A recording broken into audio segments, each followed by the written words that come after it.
మన మధ్యలో ప్రభాకర్ గారు ప్రార్థన చేస్తారు. వాక్యం వెంటనే ప్రార్థన చేసుకుందాం.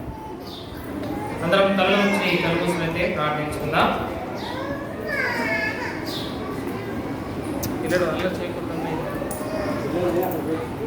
మమ్మల్ని సకాలంగా కాపాడిన యేసయ్యా, నీ బంగారు పాదాలకు చుట్టూ స్వత్తులైనా సబ్బత్ దినంలో, విశ్రాంతి దినంలో, నీ పరిశుద్ధ దినంలో కూడుకొని మేము ప్రార్థించున్నామంటే నీ యొక్క ప్రేమ, నీ యొక్క కృప. అవును యేసయ్యా, నీవు సర్వోన్నతుడు, సర్వాధికారి, సర్వ సృష్టికర్త, ఆలోచనకర్త, నిత్యుడకు తండ్రి. అవును ప్రభా, దైవజనుడు ఇప్పుడు వాక్యం చెప్పుతుండగా అవును ప్రభా, నీ శిరోచాట్ను మరుగు చేసుకొని మన దైవజనుని మంచి మర్మాలు చెప్పే భాగ్యాన్ని కూడా దయచేయండి యేసయ్యా. అవును నాయన, నీ సన్నిధిలో కూడిన బిడ్డలు ఎవరైనా స్వతగా ఉన్నట్లయితే నీ గాయపడిన హస్తంతో ముట్టి వారి శరీరానికి శక్తిని, బలముని ప్రసాదించండి ప్రభువా.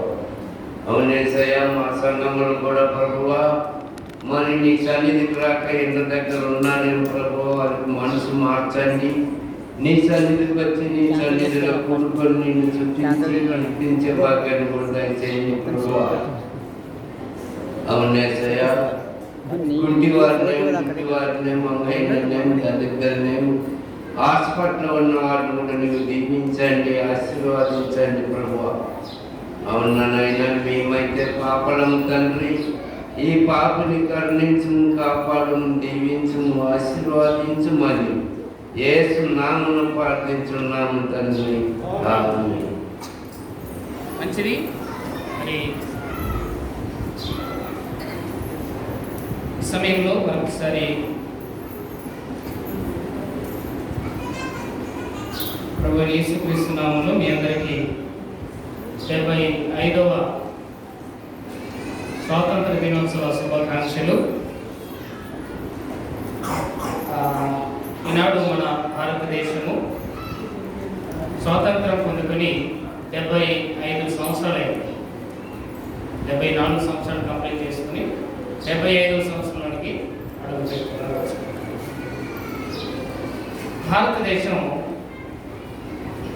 చాలా గొప్ప దేశం. ఎందుకంటే ఇక్కడ ఇతర దేశాలలో ఉన్న భూముల కంటే పంటలకు అనుకూలమైనటువంటి భూమిని భారతదేశం కలిగి ఉంది. చాలా పచ్చటి ప్రాంతాలు భారతదేశాల్లో. కొన్ని దేశాల్లో భూటాన్ అటువంటి అట్లా దేశాలు చూస్తే చాలా కరువు ప్రాంతాలుగా కొన్ని దేశాలు. కానీ భారతదేశం చాలా సస్యశ్యామలంగా పచ్చదనానికి గుర్తుగా భారతదేశం ఉంటుంది. ఇలా చక్కటి నదులను కలిగింది భారతదేశం. చక్కటి పచ్చని పొలాలు కలిగి చాలా సంతోషంగా మరి భారతదేశ ప్రజలందరూ ఉంటున్నటువంటి రోజుల్లో ఈ అనేక జాతుల సమ్మేళనంగా ఉంటున్నటువంటి భారతదేశం, అనేక రాజ్యాల యొక్క సమ్మేళనంగా ఉన్నటువంటి భారతదేశంలోకి 17వ శతాబ్దంలో అనగా 1757 ఇయర్ 1757వ సంవత్సరంలో యూరోపియన్ ట్రేడర్స్, వర్తకులు లేదా వారిని ఈస్ట్ ఇండియా కంపెనీ వారు అంటారు. సో వీళ్ళు వర్తకం కోసమని, వ్యాపారం కోసమని మన భారతదేశానికి వస్తారు. వీళ్ళు వారి యొక్క తెలివి ద్వారా, చాకచక్యం ద్వారా, వాళ్ళ వర్తకాలలో చక్కని తెలివిని వారు ప్రదర్శిస్తూ మెల్లమెల్లగా వారి యొక్క వ్యాపారాల్లో అభివృద్ధి చెందుతూ భారతదేశంలో ఉన్నటువంటి వీధులను కొంతమందిని వీళ్ళు వాళ్ళ దగ్గర పనిలో పెట్టుకొనొచ్చు. అలా వీళ్ళ వ్యాపారాలను అంతకంతగా ఎదిగింపజేస్తూ చివరికి మన భారతదేశాన్ని గుప్పట్లో పెట్టుకునేంతగా స్థితికి వీళ్ళు ఎదిగిపోయారు. ఈస్ట్ ఇండియా కంపెనీ వారు ఇలా వీరు 100 ఏళ్ళు పరిపాలించారు భారతదేశాన్ని. 1957 నుండి వీరు ఎక్కడి వరకు అంటే 1857 అక్కడ దాదాపు 100 ఏళ్ల వరకు ఈస్ట్ ఇండియా కంపెనీ వారు భారతదేశాన్ని కుప్పట్లో పెట్టుకున్నారు. ఏనంటే భారతదేశము వీళ్ళు రాకంటే మొదలు అనేక రాజ్యాల సమ్మేళనం అని చెప్పుకున్నాం. కొన్ని చాలా రాజ్యాలు ఎవరికి వాళ్ళే పరిపాలించుకుంటున్నారు. ఒక యూనిటీగా లేదు. అలాంటప్పుడు వీళ్ళ యొక్క ఇతరుల దేశాల వాళ్ళు ఇక్కడికి చొరబడి మరి ఇక్కడ ఉన్న వాళ్ళందరినీ మరి బానిసలకు చేసుకోవడానికి మంచి అవకాశంగా మిగిలిపోయింది. ఇలా వీరు ఈస్ట్ ఇండియా కంపెనీ వారు ఇక్కడికి వచ్చి మరి భారతదేశాన్ని తన గుప్పెట్లో పెట్టుకుని 100 ఏళ్ళు పరిపాలన చేశారు. వీళ్ళ తర్వాత ఆఫ్టర్ 1857 1857 నుండి 58 ఆ ప్రాంతంలో మరి బ్రిటిష్ వారు పరిపాలించడం మొదలుపెట్టారు. వీరు ఒక 100 సంవత్సరాలు పరిపాలించారు. టోటల్ గా 200 సంవత్సరాలు పరాయి దేశస్తుల చేత బానిసత్వంలోకి వెళ్ళిపోయింది భారతదేశం. ఆంగ్లేయుల చేత, బ్రిటిష్ వారి చేత బానిసత్వంలోకి బానిస బ్రతుకులుగా వెళ్ళిపోయింది.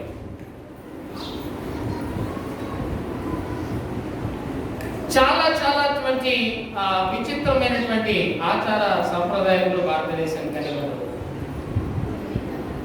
ఒకప్పుడు మరి సతీ సహగమనం అని, భర్త చనిపోతే బ్రతుకున్నా కానీ భార్యను కూడా చనిపోయిన ఆ భర్త చేతిలోనే తగలబెట్టేసేటోళ్ళు. అంతటి చాలా వేరే విచిత్రమైనటువంటి పరిస్థితులు ఉండేవి. సరే, ఏదైతేనేమి ఇప్పుడు దేవుని కృప వల్ల మనందరం ఇక్కడ క్షేమంగా ఉన్నాము. దేవుని కృప వల్ల భారతదేశము మళ్ళా స్వతంత్రాన్ని పొందుకొని అలాంటి బానిస బ్రతుకుల నుంచి విడుదల. చాలా విచిత్రమైనటువంటి బానిస బ్రతుకులు జీవించేవారు. చాలా అట్టడుగున ఈ భారతదేశానికి స్వాతంత్రాన్ని తీసుకురావడంలో ప్రధాన పాత్ర పోషించింది మహాత్మా గాంధీ. ఆయన ఇంగ్లాండ్కు మరి ఆయన లాయర్గా ఆయన తన చదువులు కొనసాగించడానికి వెళ్ళిపోయినప్పుడు ఒకసారి ట్రైన్లో జరిగిన సంఘటన ఆయనకు బాగా ఆయన మనసును కలిచివేస్తుంది. ఏంటంటే, నువ్వు నల్లజాతి వాడని, ఈ నల్లజాతి వాడని తెల్లజాతి వాడని ఈ సంఘటనలు మహాత్మా గాంధీకి చాలా మనసులో బాధను కలిగించాయి. ఆ తర్వాత ఆయన యొక్క లాయర్ స్టడీస్ ని కంప్లీట్ చేసుకుని తిరిగి భారతదేశానికి వచ్చి చూస్తే భారతదేశంలో కూడా అలాంటి కుల మతాల ఈ పట్టింపులు చాలా ఎక్కువగా ఉంటాయి. ఇవన్నీ తర్వాత ఇలాంటి ఏమంటారు బలహీనులైనటువంటి భారతీయులను ఈ ఆంగ్లేయులు పరిపాలించడము, వారిని బానిసలుగా చేయటము, ఇవన్నీ అప్పుడున్నటువంటి కొంతమంది మంచి వ్యక్తులకి చాలా ప్రభావితం చేశాయి. ఆ తర్వాత ఏమైందంటే వారందరూ వీటన్నిటిని మనము యుద్ధంతో చేయలేము, అహింస పద్ధతి ద్వారానే మనము అహింస ద్వారా శాంతియుతంగా మౌన పోరాటాలు చేస్తూ మరి భారతదేశాన్ని మనము విడిపించుకోవాలి. ఎందుకంటే యుద్ధాలు చేయడం ద్వారా మరి మనుషుల ప్రాణాలు కోల్పోతే తప్ప మరి దీన్ని మనం సాధించలేమని చెప్పేసి చక్కటి వాళ్ళ యొక్క పద్ధతిని ఏర్పాటు చేశారు. అహింసా సిద్ధాంతాన్ని మహాత్మా గాంధీ ఏర్పాటు చేశారు. చాలా మౌన పోరాటాలు ఇవన్నీ చేసి మొత్తానికి చాలా ఏళ్ళు శ్రమపడి చాలా ఏళ్ళు కష్టపడి 1947 సంవత్సరము ఆఖరికి ఆగస్టు 14వ తారీఖు మిడ్నైట్ అర్ధరాత్రి సమయాన మొత్తానికి భారతదేశము స్వాతంత్రాన్ని పొందుకున్న దినం. ఆ తర్వాత 1947 సంవత్సరం ఆగస్టు 15వ తారీఖు నుంచి మరి స్వాతంత్రము వచ్చిన దినంగా భారతదేశం ప్రకటించింది. మొదటి జెండా ఢిల్లీలో ఎగరవేసింది. మొదటి జెండా వందనం. మనకి 2 జెండా వందనాలు ఉంటాయి. అది ఒకటి ఇండిపెండెన్స్ డే అని, అనగా స్వాతంత్ర దినం ఒకటి, రెండోది రిపబ్లిక్ డే అని మనం చేస్తాం. అది జనవరి 26వ తేదీన దాన్ని మనం సెలబ్రేట్ చేసుకుంటాం. ఈ ఆగస్టు 15వ రోజున సెలబ్రేట్ చేసుకునే ఈ యొక్క స్వాతంత్ర ఏమంటారు ఈ జెండా వందనకి అర్థం ఏంటంటే మనం భారతదేశము బ్రిటిష్ వాళ్ళ పాలనలో నుంచి విడుదల పొందుకున్న దినము అని మనం సెలబ్రేట్ చేస్తున్నాం. ఏమండి ఇదంతా భారతీయ క్రైస్తవులమైన మనందరికీ కూడా తెలియాల్సిన సంగతి. ఇవన్నీ మనకు తెలియాలి. ఏమండి కొంచెము ఏమంటారు సంధిస్తే కొంచెము సంధించిన దాన్ని వీళ్ళు ఏమంటారు అంచెలంచెలుగా ఎదిగి చివరికి భారతీయుల గుప్పట్లో పెట్టుకున్నారంటే ఏమి ఎంత డేంజర్ చూడండి వాళ్ళు. దీని అంతా కారణం ఏంటంటే మన యొక్క అవివేకము, మన యొక్క బలహీనత. సరే ఏదైతేనేమి మొత్తానికి మరి స్వాతంత్రాన్ని పొందుకున్న దినంగా ఆ రోజు 1947వ సంవత్సరము ఆగస్టు 15వ రోజున మొట్టమొదటిసారిగా ఢిల్లీలో జెండా ఎగురవేశారు. మొట్టమొదటి స్వాతంత్ర దినం అక్కడ జరిగింది. దానికి మరి ప్రైమ్ మినిస్టర్ స్పీచ్గా అక్కడ స్పీచ్ ఉంటారు. ప్రైమ్ మినిస్టర్ దాన్ని జెండా ఆవిష్కరణ చేస్తూ ఉంటారు. ఆ తర్వాత రాష్ట్రపతి స్పీచ్ కూడా ఉంటుంది. ఆ తర్వాత ఆ రోజున ఫ్లాగ్ హోస్టింగ్ జెండా ఆవిష్కరణ జరిగి ఆ రోజు నేషనల్ యాంథమ్ అయినటువంటి జనగణమనని పాడి ఆ రోజు జెండా వందనం శుభ్రంగా మరి జరిగించారు. మొట్టమొదటి జెండా వందనం ఢిల్లీలో జరిగింది. ఈ జనగణమన దాన్ని రాసినది రవీంద్రనాథ్ ఠాగూర్. సరే ఏదైతేనేమి చక్కగా వారి యొక్క జెండాను కూడా ఆవిష్కరించారు. మనకు తెలుసు జెండా కూడా మన జెండా మన దేశపు భారతదేశం జెండా 3 రంగుల జెండా. ఆ తర్వాత మధ్యలో ఒక చక్రం ఉంటుంది, అశోకుడి చక్రం. దాంట్లో 24 ఆకులను ఉంటాయి. మన స్కూళ్ళలో మనకందరికీ సబ్జెక్ట్ తెలిసింది. సో ఈ జెండాని పింగళి వెంకయ్య అనే వ్యక్తి ఆవిష్కరించాడు, దాన్ని తయారు చేశాడు. దాని యొక్క రూపకల్పన డిజైన్ చేసేది పింగళి వెంకయ్య. ఈ యొక్క పైన ఉన్నటువంటి సాఫ్రాన్ కలర్ లేదా దాని కాసాయిపు రంగు, తర్వాత మధ్యలో తెలుపు రంగు, ఆ తర్వాత కింద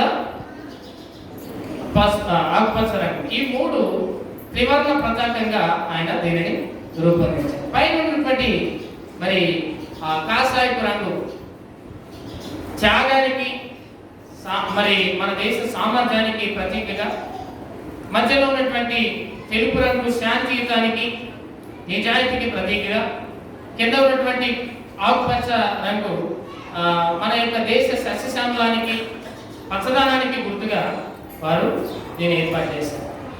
దీన్ని మనం అనేక కులాల యొక్క మతాల యొక్క సముదాయం గల మన భారతదేశం, ఇది మన లౌకిక తత్వం అయినటువంటి భారతదేశం. కనుక పైన ఉన్నటువంటి కాషాయ రంగు హిందుత్వానికి, మధ్య ఉన్నటువంటి తెలుపు రంగు క్రైస్తవానికి, కింద ఉన్నటువంటి ఆకుపచ్చ రంగు ముస్లింకి, ఇవన్నీ కూడా ఈ మిళితమైనటువంటి ఒక అనేక మతాల యొక్క సమ్మేళనంగా మన భారతదేశం ముందు కొనసాగుతూ. కాబట్టి ప్రియమైన దేవుని సంగమా చాలా జాగ్రత్తగానండి.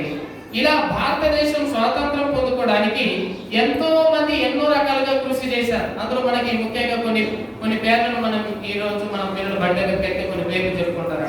మహాత్మా గాంధీ కానీ, మౌలానా అబ్దుల్ కలాం ఆజాద్ కానీ, చెప్పండి, జవహర్ లాల్ నెహ్రూ కానీ, సుభాష్ చంద్రబోస్ కానీ, వీళ్ళు చేసేది కొట్టొస్తారు కదా. సో వీళ్ళందరూ కూడా భారతదేశం స్వాతంత్రము పొందడానికి అనేక విధాలుగా కష్టపడి మరి మనకు ఈనాడు మనకు స్వేచ్ఛను అనిపిస్తుంది. ఎవరి యొక్క ఎంపరర్ సిస్టమ్ కింద మనం లేదు. ఆనాడు రాచరిక పరిపాలన ఉండేది.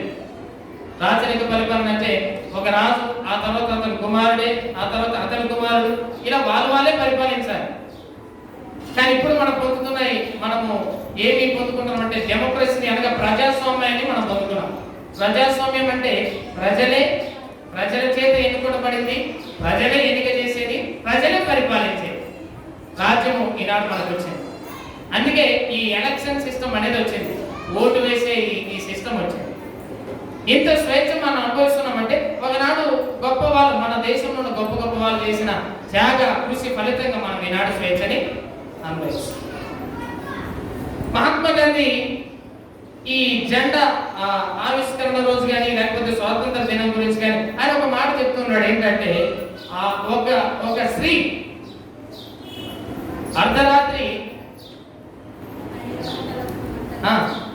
ఒక ఆడది అర్ధరాత్రి నడి రోడ్డు పైన నడిచినప్పుడే నిజమైన స్వాతంత్రం వచ్చిన రోజు అని.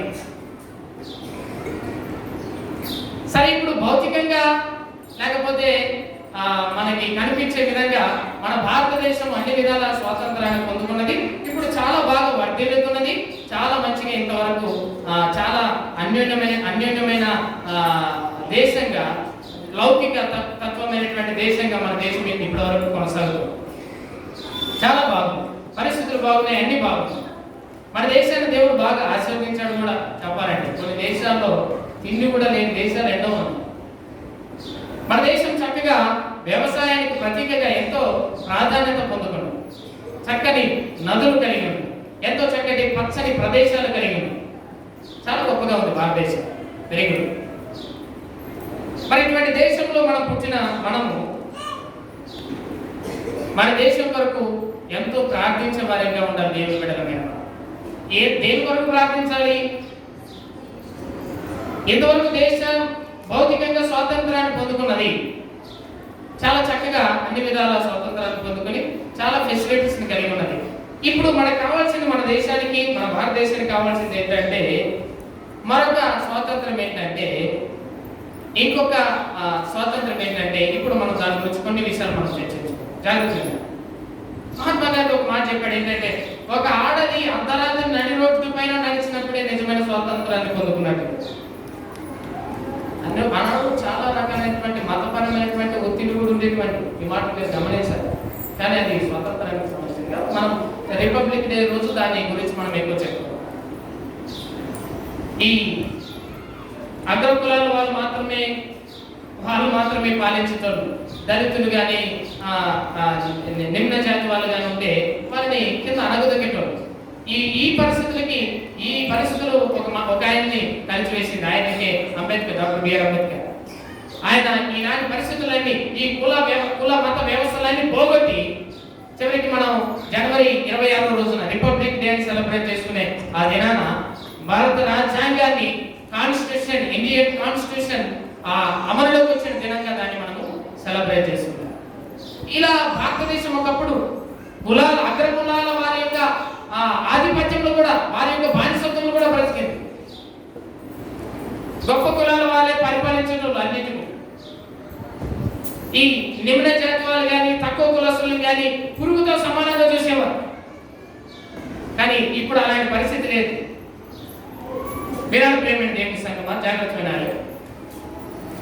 ఇప్పుడు ఎప్పుడైతే ఈ యొక్క రాజ్యాంగం అమలులోకి వచ్చిందో, ఈ రాజ్యాంగం ఏం చెప్పిందంటే భారతదేశము అన్ని కులాలకి స్థావరమైన దేశం, ఇది లౌకిక దేశం అని చెప్పేసి భారతదేశంలో అన్ని మతాల వారికి సమాన హక్కులు ఉన్నాయని ఆ హక్కులని తీసుకొని వచ్చింది ఇండియన్ కాన్స్టిట్యూషన్ అని, భారత రాజ్యాంగం రచించిన డాక్టర్ అంబేద్కర్ దీనికి ఎంతో కృషి చేశారు. సో అగ్రకులాల నుంచి విడుదల పొందుకున్నది, ఆంగ్లేయుల నుంచి విడుదల పొందుకున్నది. ఈ విధంగా అన్ని భౌతిక పరిస్థితులు ఉన్నటువంటి డబ్బున్న వాళ్ళ నుంచి, ధనికుల నుంచి, వారి పరిపాలన నుంచి, వారి యొక్క అన్ని విధాలుగా బానిసత్వం నుంచి స్వాతంత్రాన్ని పొందుకున్న మన భారతదేశము మరొక దాంట్లో స్వాతంత్రం పొందుకోవడానికి వెనుకంచెలు వస్తుంది. దీని విషయంలో అసలు వెనుకంచె వేస్తుంది. దేని విషయంలో అంటే ఇందాక మనం చెప్పాం కదా, ఆడది అర్ధరాత్రి నడిచిన రోజే నిజమైన స్వాతంత్రం అని చెప్పిన రోజు, దాని విషయంలో మాత్రం వెనుకంచె వేస్తుంది. మరి ఆడది అర్ధరాత్రి నడి రోడ్డు పైన నడవగలుగుతుందా ఈ రోజు అంటే నడవలేకపోతుంది. అసలు రాత్రి కాదు కదా, పగలు కూడా నడవలేకపోతుంది. ఎన్నెన్ని అత్యాచారాలు చేస్తున్నారు చెప్పండి.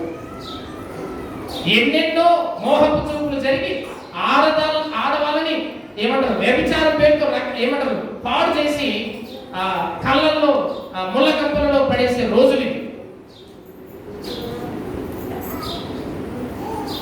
ఆయన చెప్పిన ఆ మాట అర్థం ఏంటంటే, మనిషి భౌతికంగా, భారతదేశంలో ఉన్నటువంటి మనుషులు భౌతికంగా స్వాతంత్రాన్ని పొందుకున్నారు కానీ మానసికమైన స్వాతంత్రాన్ని పొందుకోలేదు. మానసికమైన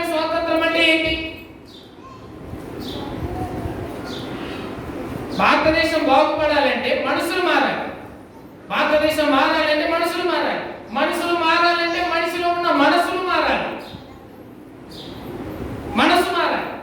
మనసు మారితేనే మనిషి మారుతాడు, మనిషి మారితేనే మన దేశము మారుతుంది.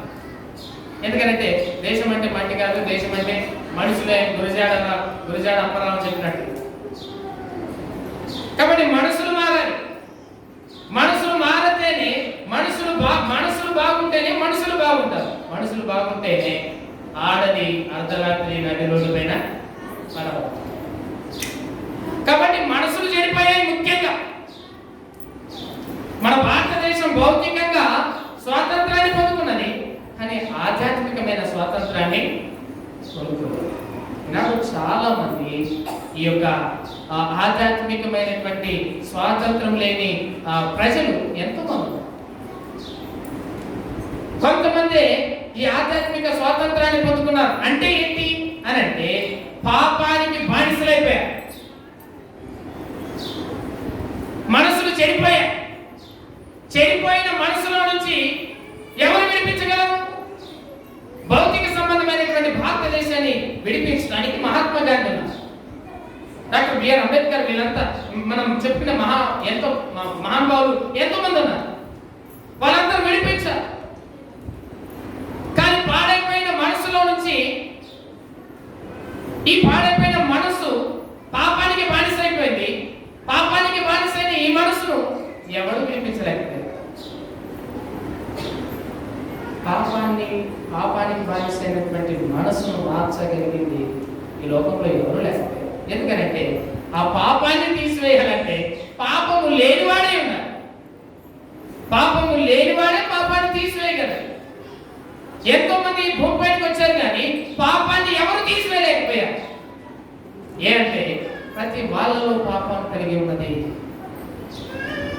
కానీ ఒకరు వచ్చారండి ఎట్టకాలి, ఆయన ప్రభువుని యేసుక్రీస్తు. హల్లెలూయా. జాగ్రత్త వినాలి.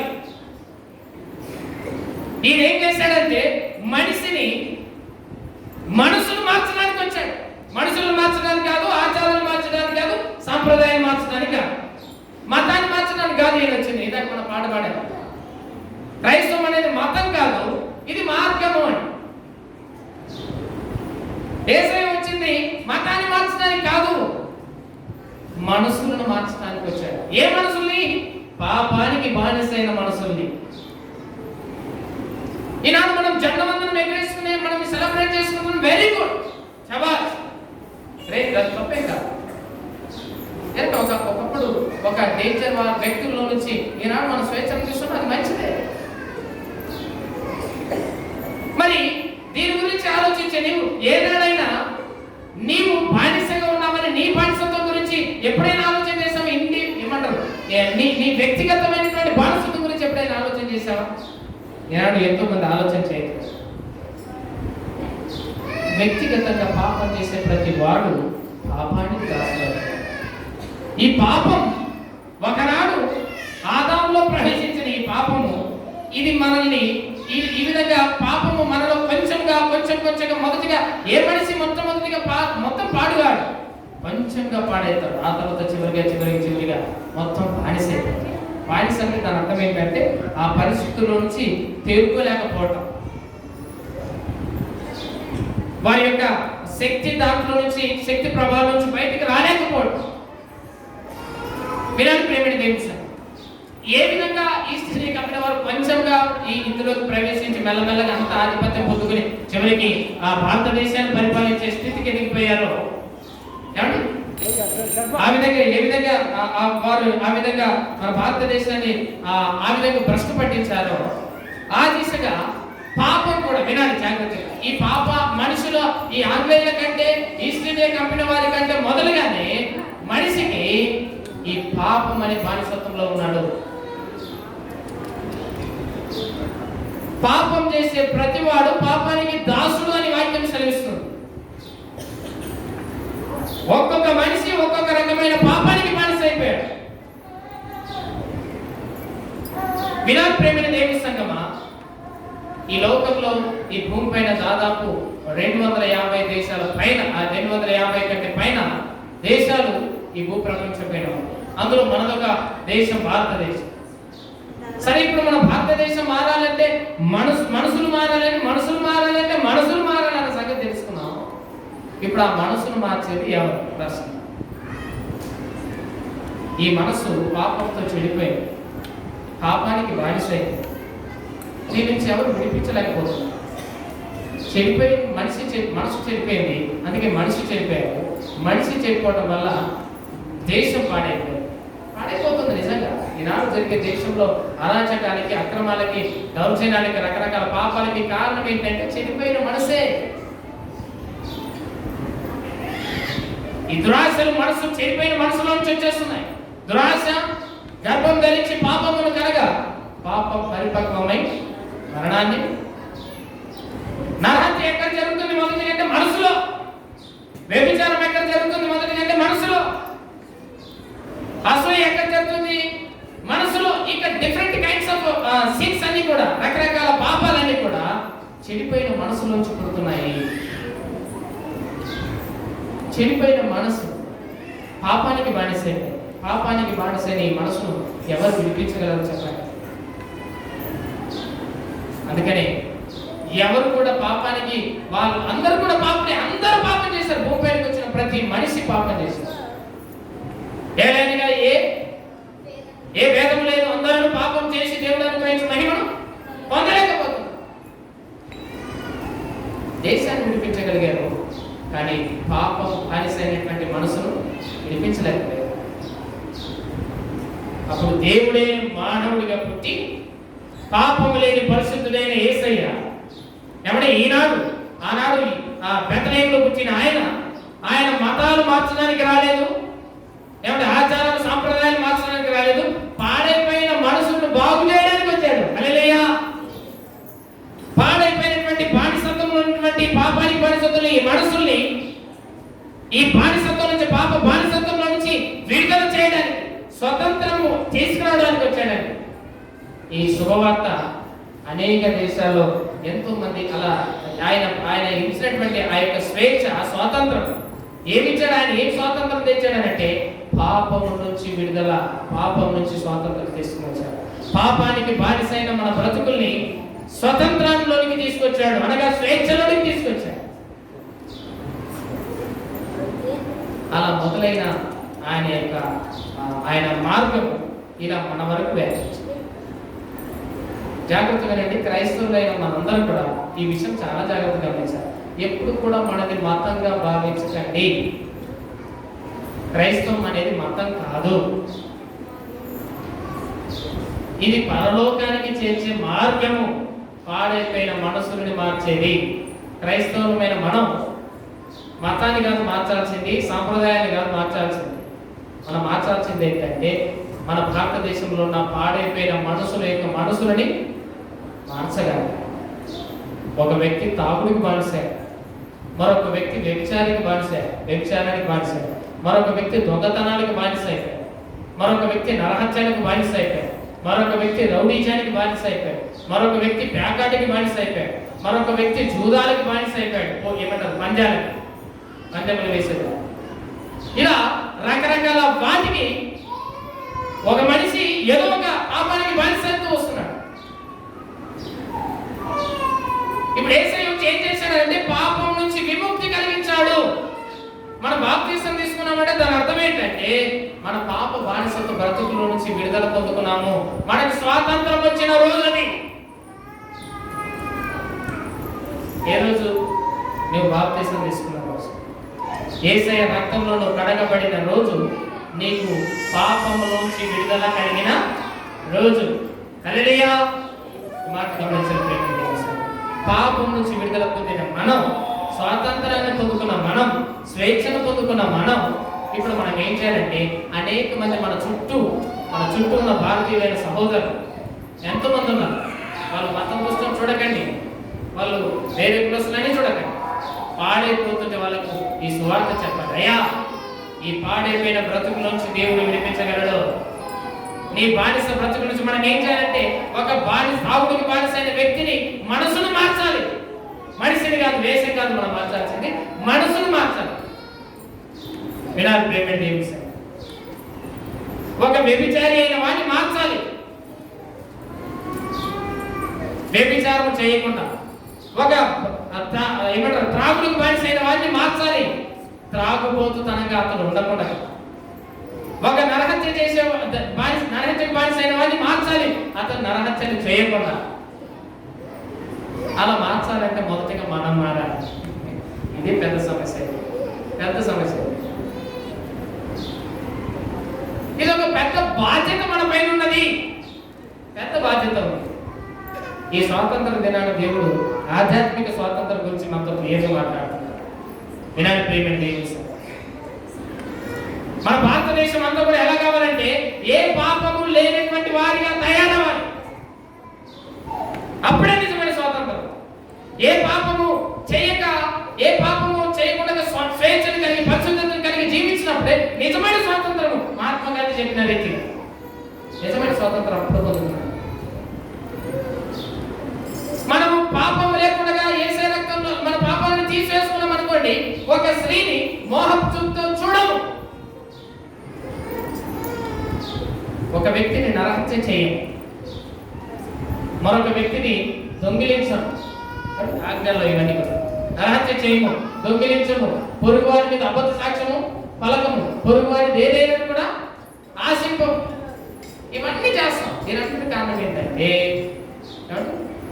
మనము యేసయ్య రక్తంలో మనం పాపాలు కడుక్కున్న వ్యక్తి ఇవేవి కూడా చేయడు. నరహత్య చేయడు, వ్యభిచరించడు, దొంగిలించడు, పొరుగువారి మీద అబద్ధ సాక్ష్యం పలకడు, పొరుగువారిది ఏదైనా కూడా ఆశించడు. ఇప్పుడు భారతదేశం మారాలి అంటే ఎవరిపైన ఆధారపడుతుందంటే మనపైన. భారతదేశం అంటే ఎవరంటే మనమే, ప్రజలమే, అందులో నివసిస్తున్న మనమే. మనం మారితే దేశం మారినట్టే. మనం మారాలంటే మనసులు మారాలి. పాడైపోయిన మన మనసులు మారాలి, బాగుపడాలి. ఈనాడు ఎన్నెన్నో అక్రమాలు జరుగుతున్నాయి, ఎన్నెన్నో వ్యభిచార కేసులు, ఎన్నెన్నో రేప్ కేసులు, ఎన్నెన్నో దొంగతనాలు, ఎన్నెన్నో జూదాలు, ఎన్నెన్నో పేకాటలు, రకరకాలుగా విచిత్రమైన పాపాలకు బానిస అయిపోయారండి. ఎన్నెన్నో అక్రమాలు జరుగుతున్నాయి. భారతదేశం అంతా పాడైపోయింది. మనం దేనికోసం ప్రార్థన చేయాలంటే ఈ పాడైపోయిన ఈ పాపాల పరిస్థితుల నుంచి భారతదేశం బాగుపడాలి. హల్లెలూయా. నెక్స్ట్ మనము దేని స్వాతంత్రం కోసం అంటే ఈ ఆధ్యాత్మిక స్వాతంత్రం కోసమే ప్రార్థన చేయాలి.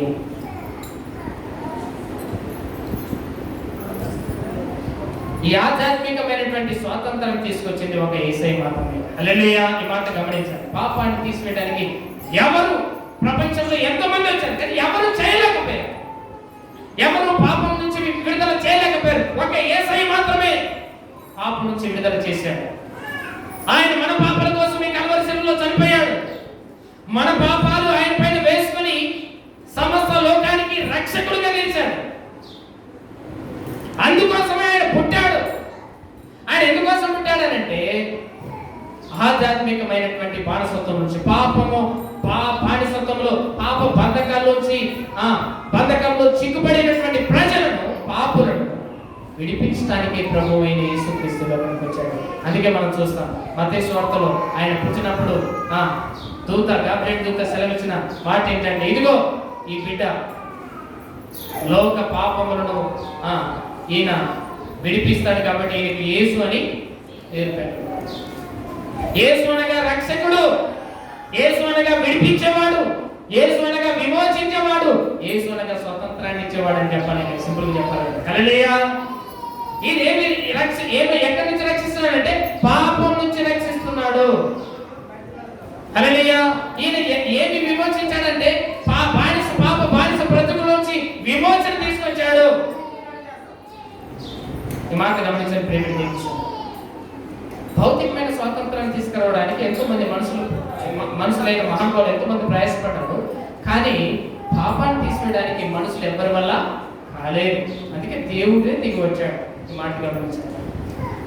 దేవుడే దిగి వచ్చి మనుషుల పాపాలన్నింటినీ తీసివేశాడు. కల్వరి శిలువలో ఆయన మన పాపాలన్నీ మోసుకొని ఆయన మన పాపములన్నీ కల్వరి శిలువలో చంపివేసి శిలువ వేసేశాడు. ఆయన రక్తమును మన కొరకే సిద్ధపరిచారు. ఎవరైతే ఆయన రక్తంలో పాపాలందరూ కడుకుంటారో వారందరూ కూడా పరిశుద్ధపరచబడినట్టు, పాపం నుంచి విడుదల పొందినట్టు. వినాలి ప్రేమైన దేవుని సంగమం. కనుక ఈ మాటలు మనం ఒక్కసారి జాగ్రత్తగా పరిశీలన చేద్దాం. ఒకసారి మనం ఈ మాటలు విందాం. లూకాసు వార్త 4వ అధ్యాయం 10వ వచనాన్ని మనం చూసుకుందాం. లూకాసు వార్త 4వ అధ్యాయం 10వ వచనం త్వరగా తీసుకురావాలి. గట్టిగా చదవాలి. ఆయన నజరేతుకు వచ్చినప్పుడు తన వాడుక చొప్పున విశ్రాంతి దినమందు సమాజ మందిరంలోనికి వెళ్ళి చదువుటకే నిలుచుండగా ప్రవక్త అయిన యెషయా గ్రంథం ఆయన చేతికి ఇవ్వబడింది.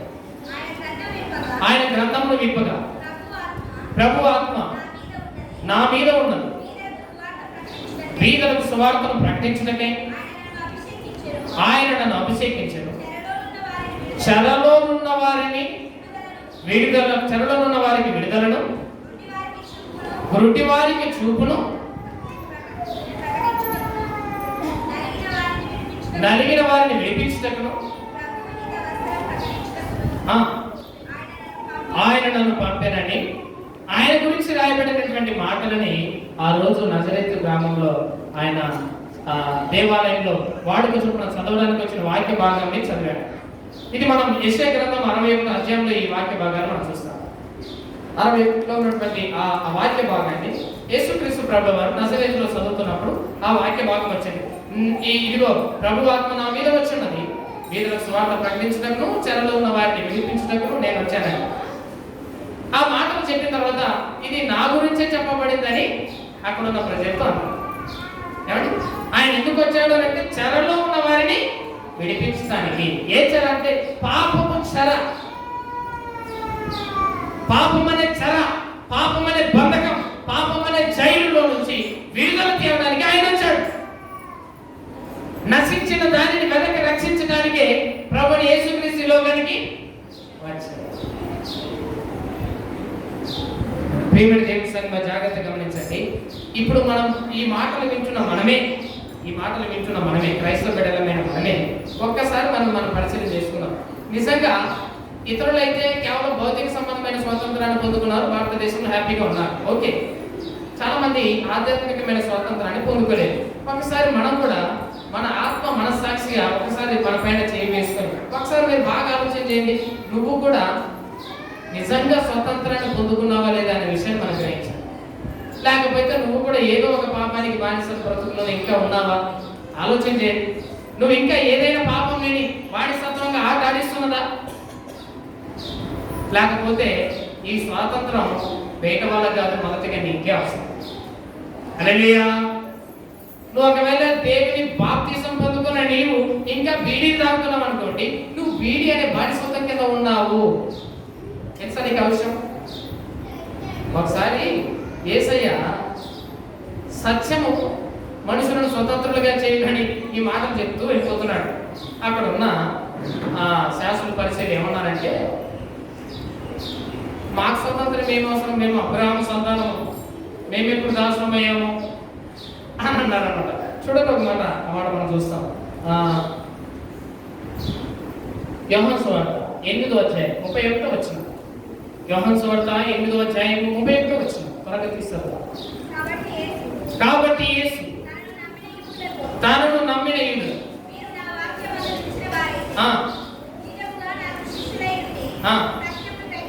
మీరు నా వాక్యమును నిలిచిన వారే నిజంగా నాకు శిష్యులై ఉండి సత్యమును గ్రహించగలరు. అప్పుడు సత్యము మిమ్ములను స్వతంత్రులుగా చేయును. సత్యము మిమ్మల్ని స్వతంత్రులుగా చేయును అనగా వాక్యము మిమ్మల్ని స్వతంత్రులుగా చేయును అని మాట చెప్పాడు. వారు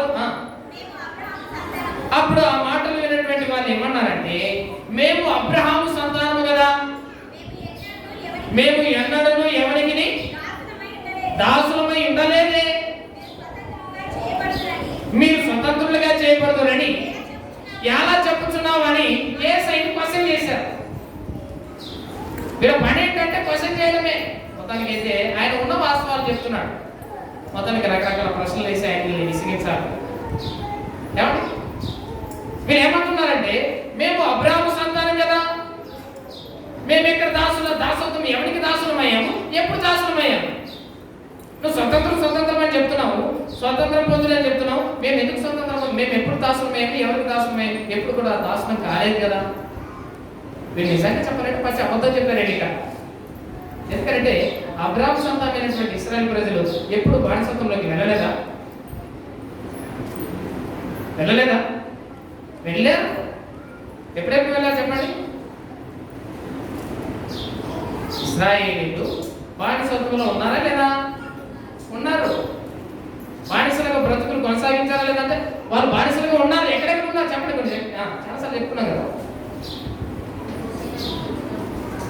ఐగుప్తు దేశంలో దాదాపు 430 సంవత్సరాలు బానిసత్వ బ్రతుకులో ఉన్నారు. ఎవరంటే ఇశ్రాయేలు ప్రజలు. ఆ తర్వాత బబులోను దేశానికి బానిసలుగా వెళ్ళిపోయారు కొన్నేళ్ళకి. అక్కడ 70 సంవత్సరాలు బానిసలుగా బ్రతికారు. ఆ తర్వాత కొన్నేళ్ళు ఫిలిస్తీన్లు న్యాయాధిపతుల కాలంలో ఫిలిస్తీన్ల బానిసత్వంలో ఉన్నారు. ఈ శాంసన్ ఎందుకు వచ్చాడంటే ఫిలిస్తీన్ల బానిసత్వం నుంచి ప్రజలు కాపాడడానికే. ఇన్నిసార్లు ఇంకా చెప్పులు కూడా చాలాసార్లు బానిసత్వ బ్రతుకులు వీళ్ళు వెళ్ళిపోయారు. ఏమండి ఇక్కడ 8 తరణంలాగా మేము ఎప్పుడు బానిసత్వంలో ఉన్నాం? మేము ఎవరికి బానిసలమయ్యాము, ఎప్పుడు బానిసలమయ్యాము? ఇంకా చెప్పాలంటే ఈ యొక్క యేసయ్య ఉన్న కాలంలో ఈ యూదులు ఇశ్రాయేలు ప్రజలు ఎవరి బానిసత్వం కింద ఉన్నారంటే రోమా ప్రభుత్వం కింద అనగబడుతున్న రోజులని. ఏంటంటే వాళ్ళకున్న సమస్య ఏంటంటే మేము బానిసలమయ్యాము అనే సంగతి ఒప్పుకోవడానికి ఇబ్బంది. వాళ్ళకి మేము పాపులము ఒప్పుకోవడానికి చాలా ఇబ్బంది పడిపోతున్నారు. ఈనాటికి అదే సమస్య ఉంది. ఈనాటికి అదే సమస్య. ఏమయ్యా నువ్వు బానిసగా ఎందుకుంటున్నావు? నువ్వు యేసయ్య నమ్ముకో, నీకు స్వేచ్ఛ వస్తుంది, విశ్రాంతి వస్తుంది అంటే ఇప్పుడు మనం అనే ప్రశ్నలు కూడా చాలా మంది కూడా అదే ప్రశ్న అడుగుతారు. ఏమంటే నేను ఎందుకు బానిసైనా, ఎవరికి బానిసైనా అంటే నువ్వు తాగుడుకు బానిసావు అంటే వాడు ఒప్పుకున్నాడు. ఏమైనా తాగేవారిని నువ్వు తాగుడు బానిసావు కదా అంటే ఒప్పుకున్నాడు. ఎందుకంటే నేనేమి రోజు తాగుతానా? అప్పుడప్పుడు తాగుతా. నువ్వు బానిసవే, అది నేను బానిస చేస్తుంది. నువ్వు ఎప్పుడు బానిసవు కాదో తెలుసా? తాగకుండా ఉండినప్పుడే బానిసవు కాదు. తాగడం విడిచిపెట్టడం నీ వల్ల కాదు. నీ వల్ల కానంత వరకు నీవెవరమంటే బానిసవే. ఏ బానిస? తాగుడుతనం అనే పాపానికి బానిస. నువ్వు దాన్ని ఒప్పు ఇంకేమో చెప్పి నాకు అంటాం అనమాట. దాన్ని ఒప్పుకోవడానికి నీకు నొప్పి కలుగుతుంది. నొప్పి అయినా అదే సత్యం. నీ మందు సీస నుంచి నీ విడుదల కాలేకపోతుంది. దాని నుంచి నీకు స్వతంత్రం రాలేకపోతుంది. యేసయ్య అంటున్నాడు, రామయ్య ఒప్పుకో నీ పాపాన్ని, నేను నీకు స్వతంత్రులుగా చేస్తాను. నాకు ఎంతమంది తాగుడు మనుషులు అయితే చెప్పాను. కరోనా టైంలో చెప్పాలంటే అందరి ఇళ్లలో ఉన్నా కానీ అన్ని షాపులు మూసారు కానీ వారి షాపులు మాత్రం మూయలేదు. అది కానీ మూస్తే ప్రభుత్వమే కొల్లాప్స్ అవుతారు. వాళ్ళకు కూడా తెలుసు.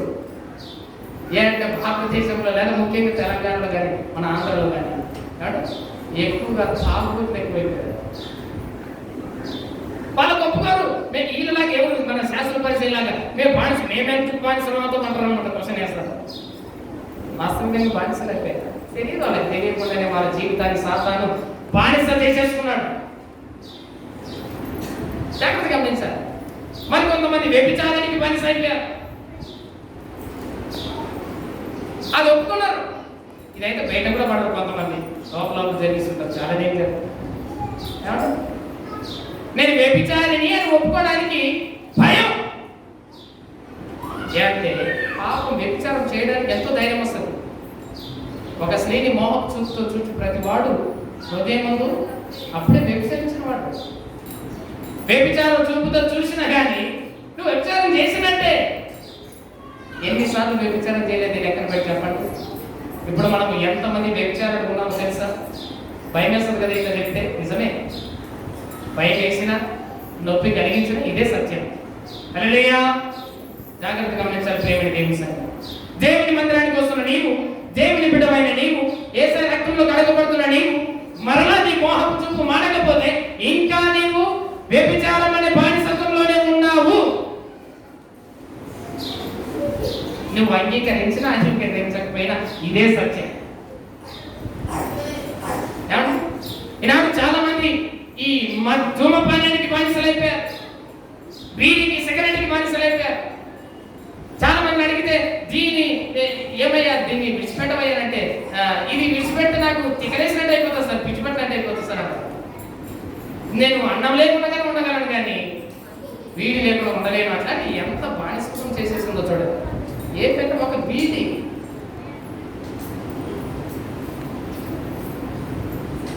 మరి వీడి తాగే నీవు యేసయ్య ద్వారా స్వాతంత్రం పొందుకున్నానంటే ఎట్లా చెప్పగలవు చెప్పండి? నిజంగా చెప్పగలవా? నువ్వు ఇంకా బానిసత్వంలోనే ఉన్నావు అని అర్థం. మందు తాగే నీవు యేసయ్య ద్వారా నేను రక్షణ పొందుకున్నానని ఎలా చెప్పగలవు? ఎలా చెప్పగలవు? ఇంకా నువ్వు ఆ బానిసత్వంలోనే ఉన్నావు అనే విషయం మనకు అర్థమవుతుంది. కొంతమంది ఎంతమంది దొంగతనాలు చేయడానికి అలవాటు పడతారు. చిన్న చిన్న వస్తువులు దొంగతనం చేస్తున్నారు. మనం అనుకున్నాడు పెద్ద పెద్ద కోర్టు దొంగతనం చేసే వాళ్ళు కదా దొంగలు కదా. మేము గిలాస్ దొంగతనం చేసినాం, మేము వాళ్ళ ఇంట్లో ఉప్పు దొంగతనం చేసాం. అది కూడా దొంగతనమా? ఎస్, దొంగతనమే. దొంగతనం అంటే దాని అర్థం తీసుకున్న వస్తువును బట్టిగా దొంగతనం గురించి తెప్పించేది.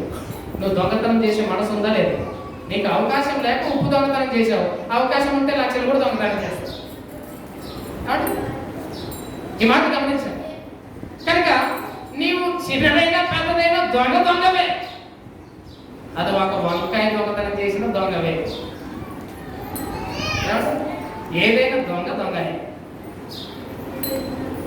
వినాడు ప్రేమిడి దేవుడు. ఈనాడు ఎంతో మంది దొంగలుగా మారిపోయారు, దోపిడిగాలుగా మారిపోయారు. ఇంకా లేటెస్ట్ దొంగతనం ఏంటంటే సైబర్ నేరగాళ్ళకి. మనం చాలా అంటే ఎక్కువ మనకు తెలియకపోవచ్చు, మొబైల్ మన డాటా మొత్తం కూడా వాళ్ళు దొంగిలిస్తుంటారు. మన అకౌంట్స్ మొత్తం కూడా ట్యాలీ చేసి వాళ్ళ అకౌంట్లోకి వాళ్ళ మనీ ట్రాన్స్ఫర్ చేసుకుంటున్నారు. ఇలాంటి లేటెస్ట్ ఏమంటారు టెక్నాలజీ దొంగలు ఎక్కువైపోయారు ఈనాడు. ఎంతో పెద్ద పెద్ద దొంగలు ఎంతో మంది దోచుకుంటున్నారండి. ఎంతో మంది దోచుకుంటున్నారు, దొంగలుగా తయారైపోయారు. ఇంకా బాగా చెప్పాలంటే దేవుని యొక్క దర్శన భాగానికి దేవునికి ఇవ్వాల్సిన సొమ్ముని ఇవ్వకుండా మనం కూడా దొంగలం అయిపోయాం చెప్పాలంటే. హల్లెలూయా.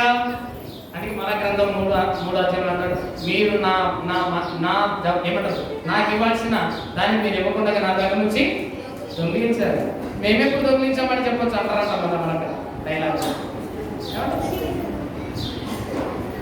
వీడి నుండి బానిసత్వం నుంచి విడుదల కాలేకపోతున్నాం, తాగు బానిసత్వం నుంచి విడుదల కాలేకపోతున్నాం.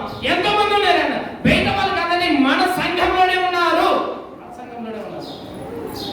మన వాళ్ళలోనే ఉన్నారు. ఒకసారి బాగా ఆలోచించు. నువ్వు దేనికి బానిస అయిపోయావు? కొంతమంది సెల్లుకు బానిస అయిపోయారు,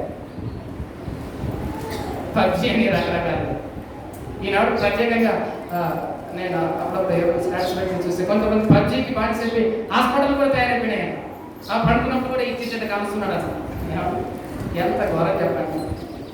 సెల్లు నుంచి విడుదల కాలేకపోతున్నాయి కానీ సెల్లు పక్కన పెట్టిపోతే ప్రాణమే వేరంటే అనిపిస్తుంది. అంతగా బానిస అయిపోయారు మొబైల్. దాంట్లో వచ్చే బ్లూ ఫిల్మ్స్, దాంట్లో వచ్చే అశ్లీలమైన చిత్రాలు చూడడానికి కొంతమంది సినిమాలకి బానిసలు. ఒకరోజు సినిమా చూడకుండా ఉండలేదు. అది ఎవరు కాదు, క్రైస్తవమైన మనమే. ఒక్కరోజు సీరియల్ చూడకుండా ఉండలేరు. ఇప్పుడు చెప్పండి, ఎక్కడ స్వాతంత్రాన్ని పొందుకున్నాం? ఎక్కడ పొందుతున్నాం? ఇంకా ఆ టీవీ నేను బానిస కట్టి పడేసింది. పక్కన భర్త వస్తే కూడా తెలియదు, వాయిస్ పెట్టే తెలియదు, పిల్లలు ఏడుస్తున్నా తెలియదు. ఎంత బానిస అయిపోయావు దానికి. కొంతమంది నశమికి బానిస అయిపోయిన వాళ్ళు లేకపోలేదు. దేవుని మందిరానికి వస్తున్నా నశమిని విడిచిపెట్టారు. అదే ఆరోగ్యానికి హానికరం అండి. నీ దేహాన్ని పాడు చేసేది ఏదైనా కానీ నువ్వు ముట్టకూడదు. కొంతమంది గుట్కా పాడు తరాకులకి ఎంత బానిసల బతుకులు ఉన్నామో తెలుసా మనం. ఇంకా ఎంత బానిసత్వం తెలుసు. అందరూ కూడా ఏదో ఒక బానిసత్వం మనం ఉంటున్నాం కనుక మనందరికీ ఇంకా యేసయ్య విడుదల కంప్లీట్ గా మనకు రావాలి. దీని బానిసత్వం నుంచి పూర్తి విడుదల మనం పొందాలి. అందుకని యేసయ్య కల్వరిలో ప్రాణం పెట్టాడు. ఆయన రక్తం మన కొరకు ఎదురు చూస్తుంది. రా, వస్తావా అని. కానీ మనము ఒప్పుకోవడానికి భయం. కొంతమంది దొరికిన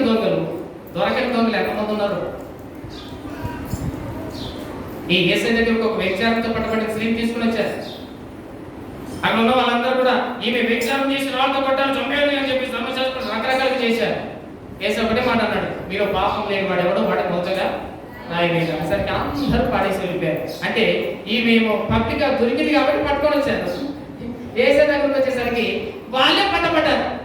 అంటే ఎక్కడ పెట్టి చూస్తే పాపం అక్కడ ఉన్న వాళ్ళు ఎవరు కూడా పాపం లేని వారు ఎవరు లేరనే కదా అర్థం. అంటే అందరూ కూడా అదే టైపే.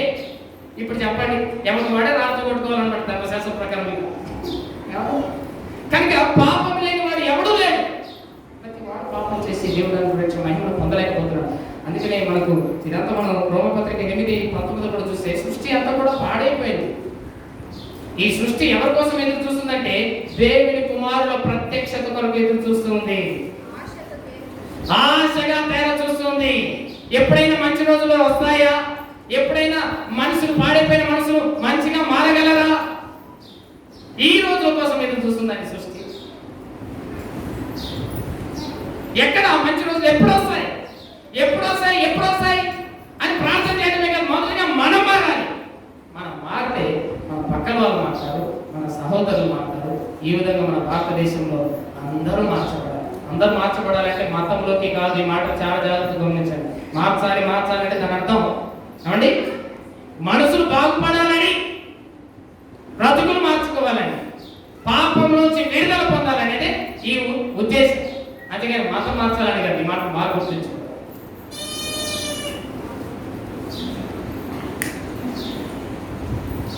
చూడండి ఒకసారి ఈ మాట మనం చూద్దాం.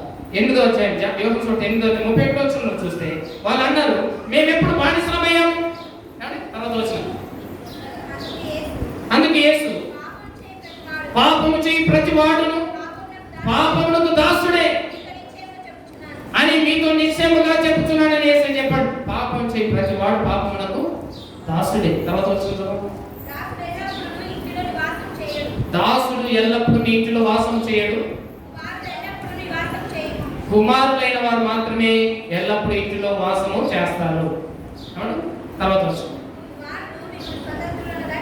కుమారుడు మిమ్మల్ని స్వతంత్రులుగా చేసిన ఎడల మీరు నిజంగా స్వతంత్రులైనరు. మీరు అబ్రహాము సంతానమని కూడా నాకు తెలుసు. అయినను మీలో నా వాక్యమునకు చోటు లేదు కనుక నన్ను చంపాలని మీరు వెతుకుతున్నారు. ఈ మనుషుల కుమారుడు అయిన నేను, అంటే నా ద్వారానే ఆయన ఏం చెప్తున్నాడంటే సత్యము ద్వారానే స్వతంత్రులుగా మార్చబడతారు. ఆయన చెప్పిన మాట అయితే ఆ సత్యము నేనే సత్యమును, జీవమును, మార్గమును. ఏమంటారు? జాగ్రత్తగా ఆయన ద్వారా తప్ప ఈ పాపానికి విమోచన ఎవరి వల్ల కూడా లేదు. అందుకని ఆది అపోస్తులు కూడా, మన ఆదిమ సంఘం అపోస్తులు కూడా అపోస్తుల కార్యములు 4:12 అదే మాట అంటారు. ఏమంటే 4:12 మాట చూడండి, ఒక యేసుక్రీస్తు నామము ద్వారా తప్ప మరి ఏ నామమున రక్షణ కలగదు. చదవండి మాట 4:12. మరి ఎవరి వలన రక్షణ కలగదు, ఈ నామమునే మనము రక్షణ పొందవలెను. యేసు అనే నామమున మాత్రమే రక్షణ. ఎందుకంటే ఆయన ఒక్కడే ఏ పాపము లేనివాడుగా ఈ భూమి పైన ఉన్నప్పుడు ఆయన ఒక సవాలు ఇచ్చినాడు. నాలో ఎవరైనా పాపం ఉన్నదని కానీ నిరూపించగలడా, ప్రూఫ్ చేయగలడంటే ఆ సవాలు విసిరినటువంటి ఏకైక నిజమైన దైవ మానవుడు అదే యేసయ్య. హల్లెలూయా. ఈ మాటని ఎవరు విసరలేకపోయారు. ప్రతి వాడు ఏదో పాపాన్ని చేశారు. పాపాన్ని ఎవరు తీయగలరంటే పాపము లేని వాడే పాపాన్ని తీయగలడు. ఆ పాపము లేని వాడే పరిశుద్ధుడే యేసయ్య. యేసయ్య పాపం లేదు కనుకనే పాపాన్ని తీసివేయగలడానికి సమర్థుడు. మిగిలిన ఈ భూమి పైన వచ్చిన చాలా మంది మహానుభావులు, దేవుని అనుకున్న ఎంతో మంది ఉన్నారు, బట్ పాపాన్ని తీసివేయలేకపోయారు. యేసయ్య ఒక్కడు మాత్రమే ఏ రకమైన పాపానికి, ఏమండి ఈ లోకంలో బ్రతికి 33 సంవత్సరాలు బ్రతికి ఏ ఒక్క పాపానికి కూడా బానిస కాలేదు, ఏ ఒక్క పాపానికి అవకాశం ఇవ్వలేదు. పరిశుద్ధుడిగా జీవించాడు.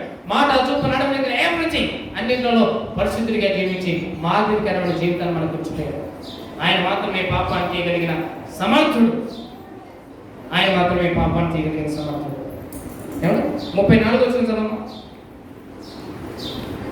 34 దాని చదివిన అవసరం.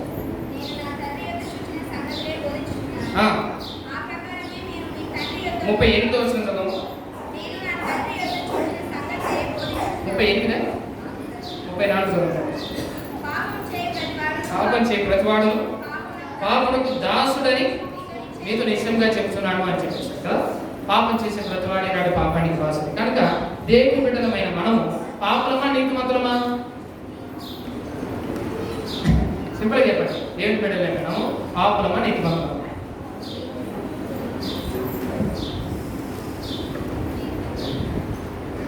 ఇది ఏమంటారు? నీతిమంతులమే. హల్లెలూయా. మనం పరిశుద్ధులమే. ఒకవేళ పరిశుద్ధమని ఎందుకంటే మన పాప ప్రభుత్వం నుంచి విడుదల చేయబడ్డాం. ఇది రోమపత్రిక మనం క్లియర్గా చూస్తాం.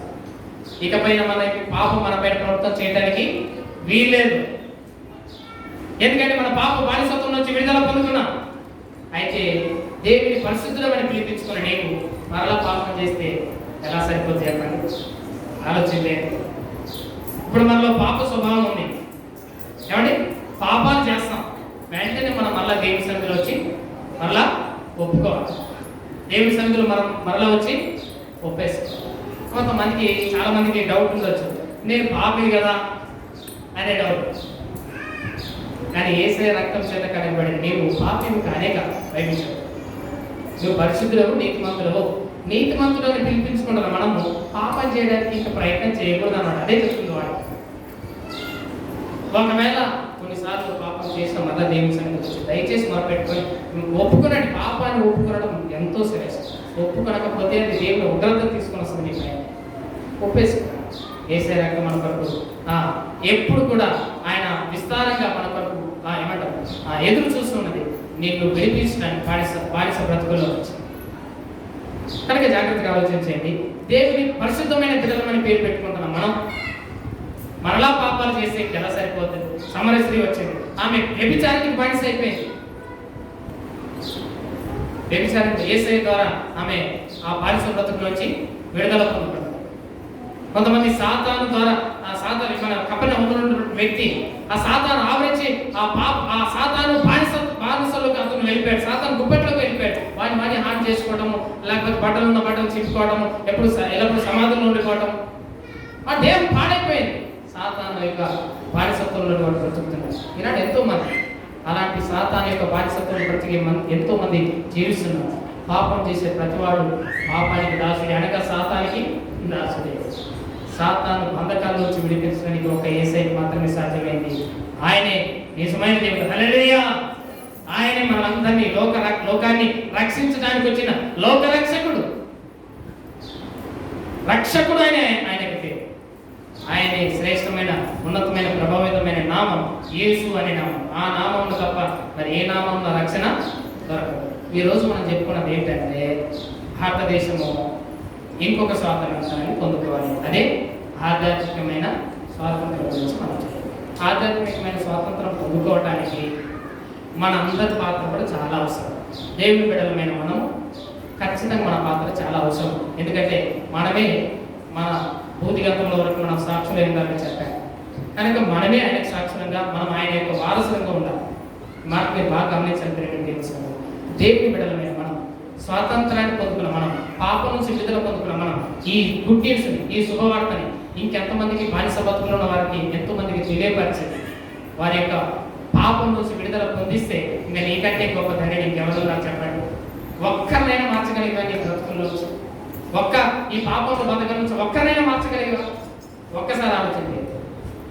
ఒక్కసారి ఒక్కరిని కూడా మార్చకపోతే నువ్వు ఏ విధంగా దేవుని సాక్షి అవుతావు? దేవుడు చెప్పాడు, మీరే నాకు సాక్షులని చెప్పారు. ఇప్పటికీ ఆ పని ఇంకా జరిగేది ఉంది. ఇంకా చాలా మంది పాపులు ఉన్నారు, ఇంకా ఎంతోమంది బానిస బ్రతుకులు ఉన్నారు. కానీ ఒకసారి ఎంత పెండింగ్ పని ఉందో చెప్పండి. మనకు చాలా పెండింగ్ ఉందని. మనం ఎంత నిర్లక్ష్యంలో ఉంటే ఇంకా మనమే బానిసత్వంలో ఉన్నాం. ఇంకా మనం ఎప్పుడు ఇంకొకరు బానిసత్వం నుంచి విడిపించబడేది? ఎవరిని ఎలా విడిపిస్తాం చెప్పండి? మన బానిస బ్రతుకులే ఇంకా బాగులేదు. ఇంకెప్పుడు జరగాలి? ఎప్పుడు జరగాలి? దయచేసి గమనించండి ప్రేమని తెలుసాను. దయచేసి మనం ఈ మాటలు బయట వాళ్ళకంటే మొదటిగా మనం గ్రహించండి. మొదటిగా ఆ తర్వాత మీరు ఒక్కరినైనా మీ బ్రతుకు నుంచి మార్చాలి. అదే యేసయ్య కోరుకుంటుంది. అదే ఆయన కోరిక ఏమిటి, ఆయన అభిలాష. ఈ మాటలు గమనించి ఆయన చిత్త ప్రకారంగా మనందరూ కూడా మెల్లగాలని తెలియపరుస్తూ మాటలు ముగిస్తున్నాం. ప్రార్థన చేసుకుందాం. మనం కూడా తలలో ఉంచండి, కళ్ళు మూసుకొని ప్రార్థించండి. పరిశుద్ధులమైన మా దేవ, ప్రేమ కలిగిన తండ్రి, ఇంతవరకు మీ చక్కని వాక్యం ద్వారా మాతో మీరు స్పష్టంగా మాట్లాడుతూ వచ్చారు. నిజంగా ఆధ్యాత్మికమైనటువంటి బానిసత్వం అనగా పాప బానిసత్వంలో ఎంతో మంది కొట్టుమిట్టాడుతున్నారు. భారతదేశంలో ఆ దేశ ప్రభ ఈ దేశంలో మమ్మల్ని పుట్టించారు. నైనా మమ్మల్ని ధన్యులుగా పుట్టించాడు. స్తోత్ర. చాలా నైనా మరి శాంతియుతంగా చాలా ప్రేమనురాగులు కలిగిన ఈ దేశంలో మమ్మల్ని మీరు పుట్టించారు. నా ప్రభు, మా దేశం గురించి ప్రార్థిస్తున్నాను. మా దేశము అన్ని విధాలైనటువంటి భౌతిక సంబంధమైనటువంటి వ్యక్తుల ద్వారా స్వాతంత్రాన్ని బానిస బ్రతుకుల నుంచి భౌతికంగా విడుదల పొందింది. కానీ పాపం అనే బానిసత్వం నుంచి విడుదల పొందలేదు ఇంకా చాలా మంది ప్రభు. దాని కొరకే ఆ దేశంలో పౌరులుగా ఉన్న నేను ప్రభు, మొదటిగా మా బ్రతుకులు మార్చబడాలి. మా బానిస బ్రతుకుల నుంచి, మా పాపం అనే బంధకాల నుంచి మమ్మల్ని పూర్తిగా విడుదల కలగచేయాలి. మేము మార్చబడి స్వతంత్రులమే.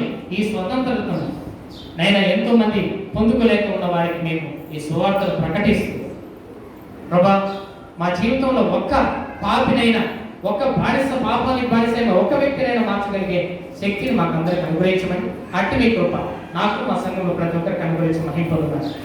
మీ యొక్క చిత్త ప్రణాళిక నెరవేర్చడంలో, మీ చిత్త ప్రణాళికను నైనా జరిగించడంలో మా వంతు పాత్ర కూడా మేము నైనా పొందుకునే కృపను మాకు అందరికి అనుగ్రహించమని క్రీస్తు పేరైన ప్రార్థిస్తున్నాము తండ్రి. ఆమేన్. మంచిది. కానుకల పాట పాడుతుండగా కానుకలు సమర్పించుకున్నాం. కానుకల పాట పాడాలని మనం చూస్తున్నాం.